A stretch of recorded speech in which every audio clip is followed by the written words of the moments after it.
ESPN FC on the whistle. Thank you for your company. Mark Donaldson alongside Shaka Hislop. Real Madrid won, Manchester City won. Shaka, your biggest takeaway from what you've just seen? That Real Madrid are a side built for the Champions League. I couldn't help but think that all along. And listen, full disclosure, I had Manchester City not only winning the first leg, but going through over two. I'm not sure that would surprise or disappoint Real Madrid fans, because that's exactly what I said last year, and we all know how that worked out. But then as this game got going, Manchester City dominating possession, dominating chances, and I say chances, more half chances than real goal scoring or gilt-edge opportunities. But as the game went on, the more you start to recognize that those opportunities didn't seem to promise any more than being half chances.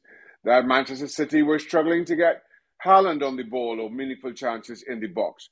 And that Real Madrid just never looked panicked, never really looked out of sorts. We know how good Real Madrid always seem to be on the counter-attack. And that's exactly how it proved.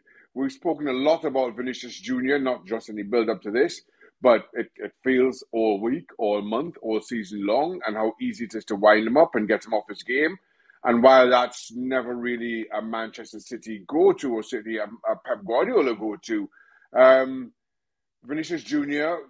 again showed why he's as highly regarded and highly targeted as he is. What a goal, almost out of nothing. Yeah. But then, as you reflect on it, that's just who Real Madrid continue to show themselves to be. First half, you mentioned the goal. It was a stunning goal. Started off with Camavinga, who doesn't, by his own admission, enjoy playing at left back, but he's pretty good at it. He started at Modric with the flick, and that totally beat the Manchester City press. But you've still got to finish it. And Camavinga gets it back, and then the ball in field to Vinny Jr., and it's a stunning strike. Real Madrid proving in that first half that they could do better with less of the ball than Manchester City could with more of the ball. Because they're not panicked. Because they know that they're in control. Especially at the Bernabeu, Real Madrid are just so good. They really are a different animal when it comes to this competition. And listen, while we're talking about Camavinga, as you know, and maybe our viewers may not, we've been voting this week on who are the best players in the world and in their respective positions. And I'm sitting there looking at that, and I'm thinking, Camavinga might very well be the best left back in world football right now, and he's not a left back. No. He's not even included in our voting for left back. But I'm sitting there and thinking, how good has he been in Real Madrid's moment of need? And the more the game went on, the more you recognized not just his value, but the understanding that he continues to develop with Vinicius Jr. and Karim Benzema when Benzema just out left. It really is something to say. And right when I'm thinking exactly that about how good Camavinga is, it's his loose ball into midfield that Rodri picks off that leads to the De Bruyne goal. So he's still kind of building in that position. The goal was down to that poor pass and Rodri's excellent anticipation, not to take anything away from him or from Kevin De Bruyne's strike. But it just shows that little bit of a midfielder wanting to pass and feeling that you've got more cover than you have in Camavinga. Yeah. Outstanding left back, but still a midfielder at heart, I guess we can say. One of the most impressive things about Manchester City is the belief that not only do they belong, but at times they looked like the home side in the first half. Jeers and whistles coming down from the steep stands of the Bernabeu. How dare you come here and keep possession of the ball? That's what we do at home, according to the Real Madrid fans. But that is what they are now. And their goal was outstanding. You're right. They got the ball back quickly. They moved it around quickly. And it's a stunning finish as well from Kevin De Bruyne. It's that belief that has improved over the years from when Pep took over. They don't care where they go now.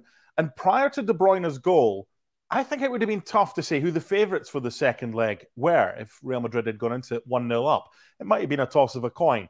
Now, clearly, Manchester City are favourites after that De Bruyne equaliser, yes? Yeah, as I said from the top, I had City going through. albeit winning this leg as well. I think playing the second leg at the Etihad is a huge benefit to them. You saw the exact opposite. What was it, 12 months ago in playing the second leg at the Bernabeu. So I think even at 1-0, going back, even if Real Madrid won 1-0, I think City would be confident with their fans behind them on their own track that they could get the job done. They could overturn that result. Of course, it's easy for me to say that sitting here in my living room, beating Real Madrid when they have a lead to defend is far easier said than done. And I've spoken about how impressed I always am with Real Madrid in the Champions League. But City are an expensively built side that maybe have not delivered on some of that promise, and you feel with each passing year that pressure is becoming more and more on City to deliver the Champions League. And that would be my concern if Real Madrid were going back to the Etihad with 1-0, that pressure gets turned up even more. So do not devalue that strike from Kevin De Bruyne in going back to the Etihad all square. Still, that being said, and you talk about City and where they belong, and maybe Real Madrid's approach to them. And as the game went on, the more I thought, I think Real know exactly what's going on here. They expect Manchester City to dominate possession. Mm-hmm. They aren't surprised. They certainly aren't flustered or panicked by that, to the point that at times City in possession, Real Madrid had a back four and then three banks of two up the middle, inviting City to go wide. Because they know that crosses, even with Erling Haaland on the park, City are going to more try to get the ball to the feet of the wingers, engage the wing backs, and try little slide rule balls into Erling Haaland. Nobody's going to get the ball from deep and sling long bending crosses into Erling Haaland. Saying that, I thought Rudiger did a very good job up against Erling Haaland when called on, and I say that kind of recognizing that I'm not sure how you play up against Erling Haaland. I'm not sure that anybody has done a better job than what we saw Rudiger do in the 90 minutes today. He is just such a beast. But to your initial point, Mark, I think Real Madrid were totally fine with that. And while some may whistle, while some may raise an eyebrow at the amount of possession that City had, I don't think Real Madrid as a team are at all fussed or at all panicked. And again, it just kind of showed in their composure. Mm-hmm. Let's head over to the Estadio Santiago Bernabeu. Alex, Kirkland, Mark, Ogden watching on. Oggy, I want to start with you. It's the City fans making themselves heard. That's a good result for them. What did you make of their team's performance today? Listen, I thought apart from maybe a 15-20 minute spell by the side of half-time that City dominated, and I did wonder at times whether there's a little bit of sense of holding something back, just a little bit of fear or respect from what happened last time. But City were the better team, and I think really they came away with the least they deserved tonight, a 1-1 draw. And I think, like Shaka said, I thought Rudiger was fantastic against Haaland. I think he was absolutely key, and he'll be key next week at the Etihad. But for me, this was like a bit of a coming of age for City. They bossed the game tonight, and they kind of withheld that difficult spell first 10 minutes of the second half. So a big performance by City. I think they're odds on to get to the final. Alex, 12 months ago, it was the second leg at the Estadio Santiago Bernabeu. This time, it's the first leg. What improvements did you see from City's performance in this game compared to that game when, as Oggy's just mentioned, maybe the patience at times wasn't quite there 12 months ago? It seemed to be today. Well, I think we shouldn't forget that when we look back at last year's semi-final, City were better than Real Madrid for the vast majority of both legs of last year's semi-final. They were much better than Madrid were in the first leg at the Etihad, and they didn't get a scoreline that reflected that.